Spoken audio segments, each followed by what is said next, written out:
अस्सलाम वालेकुम दोस्तों और साथियों, उम्मीद है आप लोग खैरियत से होंगे। सवाल जवाब के सिलसिले में आप लोगों को खुश आमदीद।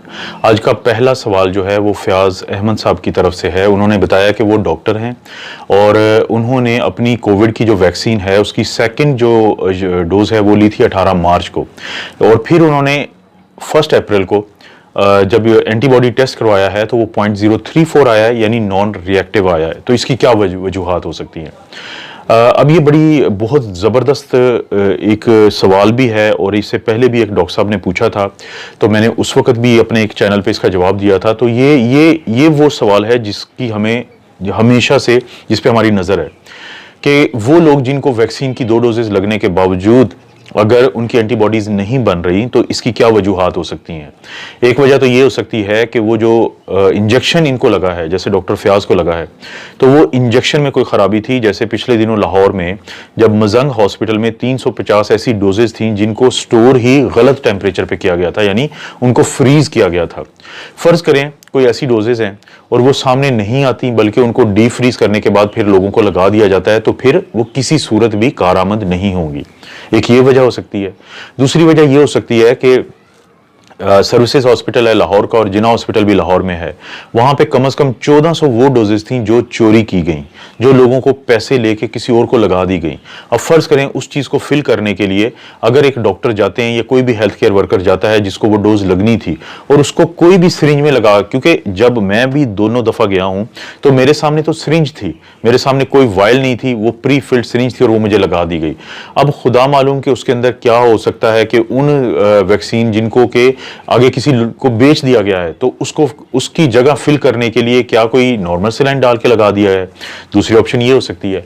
तीसरी ऑप्शन ये हो सकती है कि इंतहाई कलील तादाद में कुछ लोग ऐसे होंगे कि जिनको वैक्सीन लगने के बावजूद उनके अंदर एंटीबॉडीज नहीं बनेगी। उस सूरत में अगरचे कहा जाता है कि आप बूस्टर लगवाएं उसी वैक्सीन का, लेकिन मैं इस चीज के बिल्कुल खिलाफ हूं कि जब 2 डोजेज आपके अंदर बिल्कुल भी एंटीबॉडी नहीं पैदा कर सकी तो आपको तीसरा बूस्टर उस वैक्सीन का नहीं लगवाना चाहिए, बल्कि आपको कोई और जो टाइप है वैक्सीन की वो आपको मिलनी चाहिए। डॉक्टर फ़याज़, मैं आपको यही कहूंगा कि आपका ये केस बड़ा इंपॉर्टेंट है, लेकिन आप कोशिश करें कि जो आपने नेक्स्ट वैक्सीन लगवानी है वो आप ये वाली मत लगवाएं जो आपको पहले लगी है, बल्कि आप कोई भी और वैक्सीन जो है वो लगवाएं और इसी तरह से एंटीबॉडी टेस्ट करवाएं, क्योंकि एंटीबॉडी टेस्ट करवाने का मकसद ही यही है कि इन चीजों को एक्सपोज करना।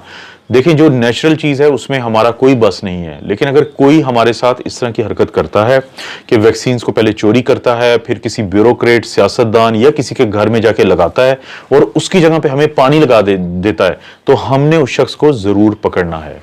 अगला जो सवाल है वो है कलीमुल्लाह साहिब की तरफ से। वो सऊदी अरेबिया से हैं, उम्र उनकी 32 साल है और उनको हार्ट बीट का प्रॉब्लम है। अगरचे उनकी इलेक्ट्रोफिजियोलॉजिकल स्टडीज़ भी हुई हैं और एब्लेशन ट्रीटमेंट भी हुआ है, लेकिन इसके बावजूद उनको मुख्तलिफ मौके पे उनके दिल की जो धड़कन है वो प्रॉब्लम करती है और उन्होंने कहा है कि इसका आगे क्या हल हो सकता है। कलीमुल्लाह, एक तो आपका बहुत मेहरबानी कि आपने चैनल के बारे में नेक ख्वाहिशात का इजहार किया, मैं आपका शुक्रगुजार हूँ। दूसरा दोस्त ये है कि अगर आप मेरे व्हाट्सएप नंबर पे जो आपको डिस्प्ले हो रहा है, आप मेरे साथ ये केस जो है, ये क्योंकि बड़ा इंटरेस्टिंग केस है आपका, मैं डिटेल में चाहता हूँ कि आपके साथ मैं ना सिर्फ ये कि आपका केस देखूँ बल्कि अपनी कोई सजेशन दे सकता हूँ तो इन डिटेल दे दूँ। तो आपसे रिक्वेस्ट है कि आप ज़रूर मुझे व्हाट्सएप नंबर पर या वॉइस मैसेज भेजें या मैसेज लिख के भेजें, ताकि मैं आपके साथ ये डिटेल में कुछ मेरे जहन में बातें हैं आपके इस केस के सिलसिले में, तो मैं वो जरूर करूंगा आपसे।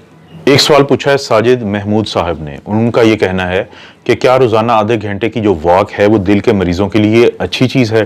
साजिद महमूद साहब, ये बड़ा ज़बरदस्त और अहम सवाल है और आजकल के दिनों में तो बहुत ज़रूरी है, क्योंकि वो तमाम लोग जिनको दिल का मसला है वो मौजूदा सूरत हाल में बड़े स्ट्रेस में रहते हैं और वॉक जो है एक स्ट्रेस को दूर करने का एक अहम ज़रिया है। अब ये जो हम लोग डॉक्टर्स ये कहते हैं कि हफ्ते में कम अज़ कम 5 दिन और 30 से 45 मिनट के लिए आप एरोबिक एक्सरसाइजेस करें या ब्रिस्क वॉक करें, यानी तेज़ी से आपने चलना है। लेकिन आप कोशिश करें, क्योंकि आजकल की सूरत हाल ऐसी है कि पाकिस्तान में पॉजिटिविटी रेशो कोरोना की बहुत ज्यादा है और जो लोग ट्रैक पे होते हैं मोस्टली वो गहरे सांस लेते हैं, लंबे सांस लेते हैं और उनकी सांस की रफ्तार ज्यादा होती है। तो इस चीज के बहुत ज्यादा चांसेस होते हैं कि जो ट्रैक होता है उसके ऊपर जो माइक्रो जो पार्टिकल्स होते हैं छोटे छोटे, तो वो ज़्यादा तादाद में होंगे, क्योंकि अक्सर लोग जब वॉक करते हैं तो ऑक्सीजन ज़्यादा की खातिर वो मास्क भी नहीं लगा पाते। तो मेरा आप लोगों से मशवरा है कि आप ज़रूर वॉक करें। दिल के मरीजों के लिए बहुत अच्छी चीज़ है, कम से कम हफ्ते में 5 दिन 30 से 45 मिनट के लिए, लेकिन कोशिश करें ऑफ द ट्रैक कि किसी पार्क में जाएं और जहां पे जब एक तो जब रश ज़्यादा ना हो, लोगों की तादाद बहुत ज़्यादा ना हो, और दूसरा कोशिश करें कि ट्रैक से हट के अगर आप चल सकें तो वो आपके लिए ज़्यादा ज़रूरी होगा। आज का जो आखिरी सवाल है वो है मकसूद अहमद साहब की तरफ से। उनकी उम्र 65 साल है, वो डायबिटिक हैं, उनको जो दिल की खून की नालियां होती हैं उनमें से एक में क्लॉट है। जनवरी 2020 में उनको स्टेंट डला था। आज सुबह उन्होंने वैक्सीन लगवाई है, वो खून पतला करने वाली दवाई लेते हैं। वो ये कह रहे हैं कि अभी तक तो अल्हम्दुलिल्लाह उनको कोई प्रॉब्लम नहीं हुआ, लेकिन वो ये पूछ रहे हैं कि क्या ब्लड थिनर की वजह से कोई प्रॉब्लम हो सकता है। दोस्तों, ये वो सवाल है जो बहुत सारे लोग मुझे व्हाट्सएप पे भी पूछते हैं, लेकिन क्योंकि 0.5 ml का इंजेक्शन होता है वैक्सीन का, छोटी सी एक नीडल होती है, और अगर आपको पहले से कोई ब्लीडिंग डिसऑर्डर नहीं है जिसमें प्लेटलेट्स का कम होना या खुदा ना खास्ता खून का बहुत ज़्यादा पतला होना, या आप कोई जिगर के मरीज नहीं है, तो फिर आपको किसी किस्म का प्रॉब्लम नहीं हो सकता और आपको अपने ब्लड थिनर जारी रखने चाहिए। दोस्तों, ये थे आपके कुछ सवालात और ये थे उनके जवाबात। मेरी आपसे रिक्वेस्ट है कि आप इसी तरह ज़रूर कोई ना कोई सवाल पूछें, तो मैं कोशिश करूंगा कि उसका ज़रूर आपको जवाब दूँ। आप अपना और अपनी फैमिली का ख्याल रखें। अल्लाह ताला आपको और आपकी फैमिली को हर किस्म की बुराई, बीमारी और आजमाइश से महफूज रखे।